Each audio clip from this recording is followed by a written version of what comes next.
Здравейте, включвам се да ви покажа моя пазар от Lidl. Това е за седмица и нещо. Да ви покажа какво си купих за 75 паунда и 8 стотинки. Ето я бележката от Lidl от днес. Значи, 2 пакета брашно, не са 5 пакета брашно. 2 пакета брашно, зелен лук, 2 кайми, едната е 1 кг, другата е половин. Чери домати, 2 броя в тарелка, един зелен лук, пипер, краставица, морков, 2 трубички, тези бяха на промоция, блондински, някакъв такъв сорт, блонд, бела, не съм го пробвала. След тая картофи, 2 олия, тази фанта не съм я пробвала с грейпфрут и ананас. Тук имаме едни бутчета, един голям пакет 2 кг и половина пилешки гърди, на мен ми е удобно. Слагам си ги по 2 или 3 в турбички, в фризера и когато примерно за супа, без да отварям целия пакет и после да остават и да се чудя какво да готвя. Така ми е по-лесно, примерно супа или спагети или каквото и да е. Тези семки са много хубави, малки са, но вътре са много свежи такива с сол. Тиквени семки, бадеми сурови, които си печем, извинявам се, едни мокри кърпички за тоалетна, които ми решат много готино, 2 пюрета доматини, зелена леща, имаме тук 2 консерви, нарязани гъби, нарязани домати, 2 пъти консерва, кисело мляко, колко е голямото, оп, не падай, голямо си е, това, което е 1 кг, тук що видях, трудно ми се скоро да направя един тутманик, може да снимам как го правя, настърган кашкавал, ето тук имаме и просто кашкавал, който е 400 грама. Ние този лично много го харесваме за сандвичи, за спагети, въобще за каквото и да е, за настъргване, за нарязване или така просто да си хапвате. Това масло го взех когато готвя, просто гледах да е някакво ефтино, не като готвям, и като примерно правя нещо тестяно, тутманик, питка, да използвам такъв тип. По-лесно се маже, не е толкова твърдо. Едни наденички, такива, един буркан маслини за малко да го стърва и малко са се събрали, по 6 пържолки, пак голям пакет, който е 1 кг. И това е общо взето моят седмичен пазар. Седмичен даже, седмица и нещо ще е. И за сега е това. Сега започвам да готвя мусака. При малко снимах пазара и исках да ви покажа, това е новият гланс, който подчертава самия нюанс на вашите устни. Този мисля, че беше на Essence. Изглежда безцветен, но с времето се потъмнява самия цвят. И сега смятам да започна да готвя. Здравейте от събота, както казах по-рано, ще правя мусака и сега ще започна да беля картофите, моркова, лукът и ще ви направя малко по-късно как правя с моята мусака. Надявам се да ви е интересно. Благодаря, ако гледате.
Как съм аз?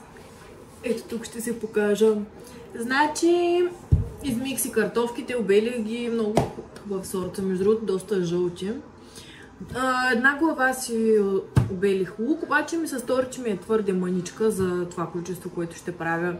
Нали, 800 грама кайма и килограми нещо картофи и всъщност не 3 моркова. И ще сложа 2 малки глави лук. Сега ще ви покажа моята магична. С нея си правя руска салата, мусака. Просто е невероятна. Значи като пресичка е. Слагаш и излизат на купчета. Ето така, сега ще ви покажа.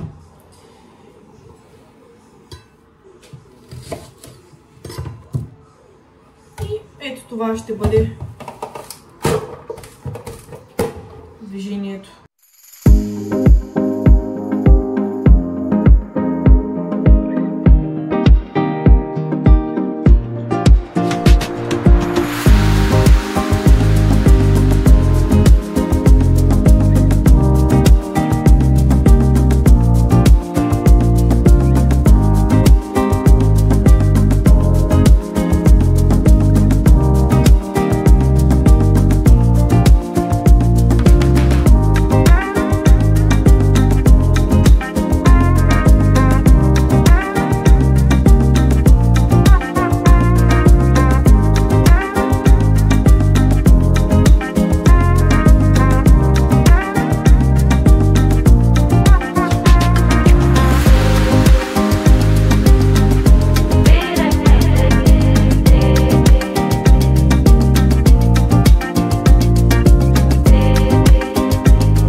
Така, естествено забравих да си включа, когато трябваше. Сложих заливката. В нея са 2-3 лъжици кисело мляко, щипка сол, малко сода, бикарбонат, 2 лъжици брашно, 2 яйца. Размешим ги хубаво, ги разбъркваме и това е. Сега слагам намалих фурната на 180 градуса. И ще чакаме да се запече. Между другото, тук от олиото как ми е напръскало хубавата тавичка. После ще има да търкам, да чистя. Но не е проблем.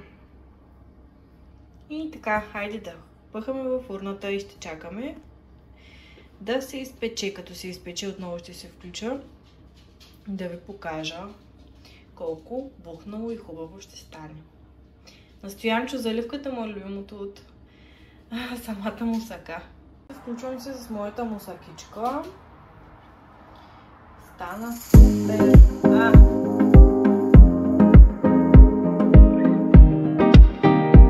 И така, хайде да направим едни много вкусни мекички. Знам, че от познатите ми много искат да знаят тази чудесна и лесна рецепта.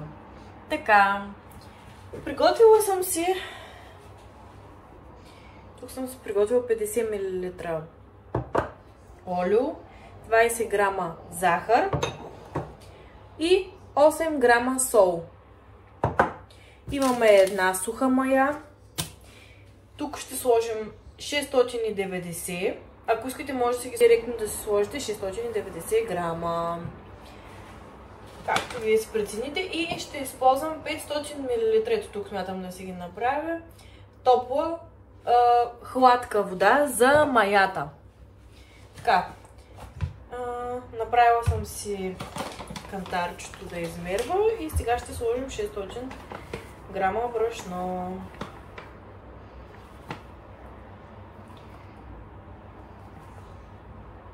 610 станаха.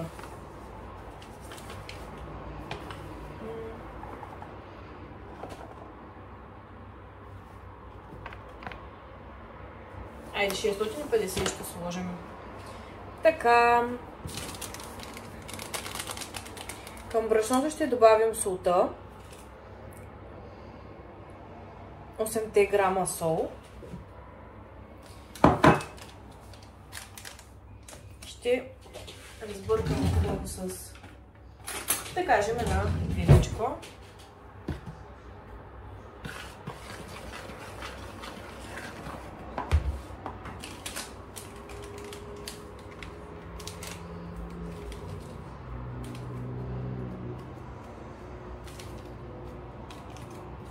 Слагаме си сухата мая. Така, този кантар вече няма да ни трябва, ще го махна и ще доближа малко какво всъщност става. Между другото, при малко правих мусаката и забравих да снимам какво правя с задушаването, но предполагам всеки знае. Направо си слагам всичко. Захар, сол и сега и маята. И много добре разбъркваме. Използвам най-обикновено брашно от Lidl. До сега винаги ми е ставало каквото и да правя, с каквото и да е брашно. Така че. Така. Така ще се.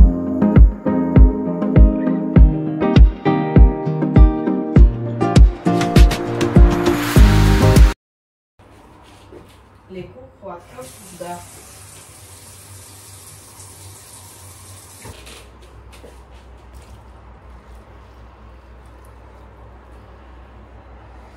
Ручката. От това олио трябва да остане маничко. За отгоре накрая. Ето така. И по този начин правим. Започваме. Хубаво е винаги едната ни ръка да бъде чиста. Ако нещо сме забравили, да можем да си добавим. По принцип рецептата ми, ако правите с жива мая, едно купче прясна мая, 42 грама, мисля, че беше едно купче мая. Тази, мисля, че е 7 сухата.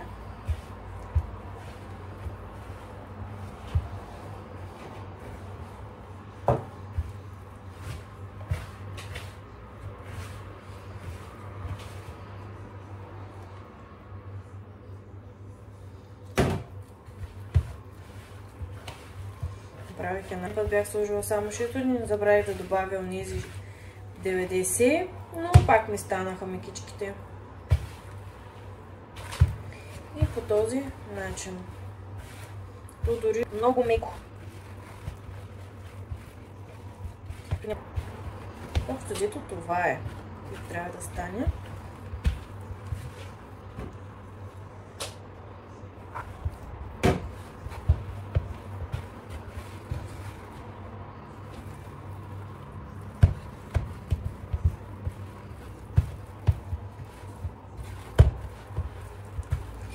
Започна да става това, което трябва да става.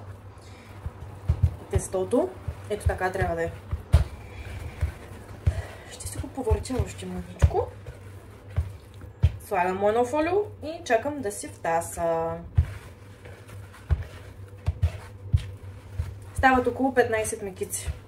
Нали, по-големи. А иначе ако ги правите по-малки, ще станат повече.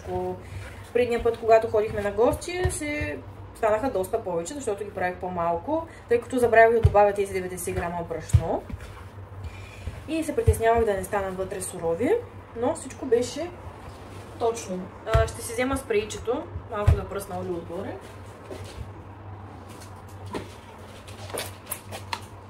По този начин така, да мога да обера от всички страни. Така.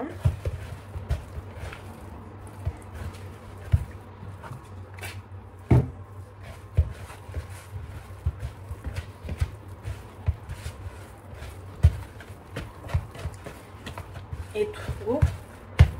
Ето така.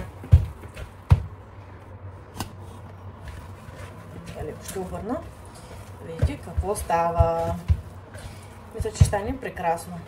Ето така трябва да ни тестото. Ето така трябва да изглежда.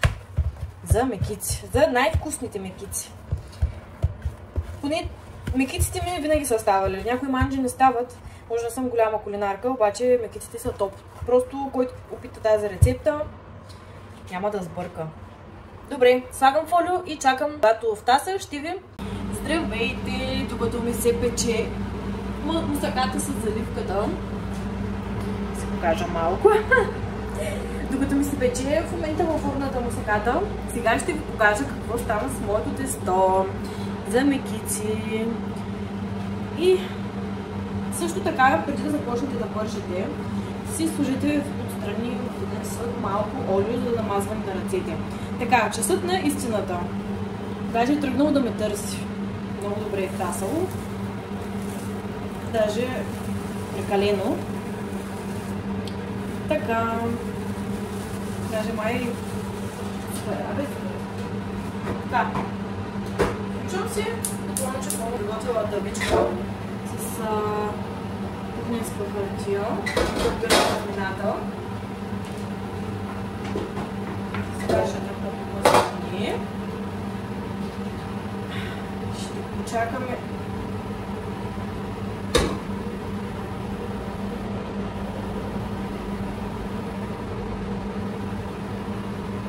Така. Нещо. Сложи една тенджерка, хубаво да е дълбока тенджерка. И ето тук мисля да сложа. Така. Защото няма... Ето го. Ще намазня ръцете. Ето по тестото. Ето по този начин ще си го направя. Така. Перфектното тесто. Перфектно е. Ако искате, може предварително да си направите топки. Топки за мекици, но аз така правя. Мажа си ръката с олио. Ето по този начин. Хоп. Ето ми едната мекица. Правя така. Леко и така издърпвам и слагам на тиганчето.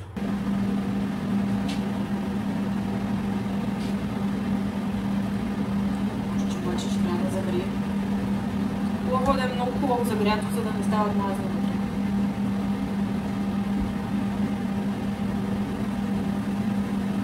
Така, вземаме мекичката. Айде. Може да покажеш готовите.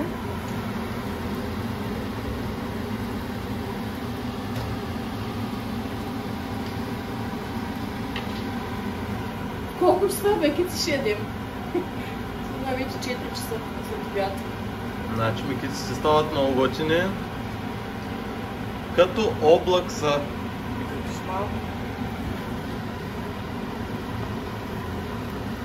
Меки, пухкави един път. За тия плъжа за мен истина.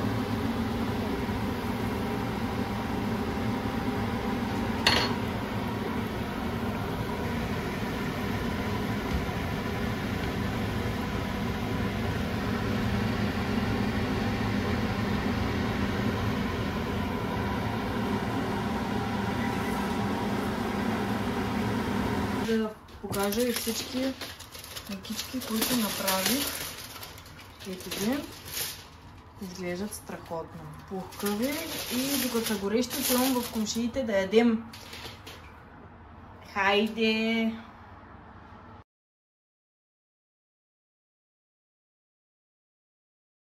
Отиваме на Коледния фестивал и от тук започва. Ще ви вкарам малки кадри да видите. Там е... Това е хотел, има теокал, красиво.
на дядо Коледа.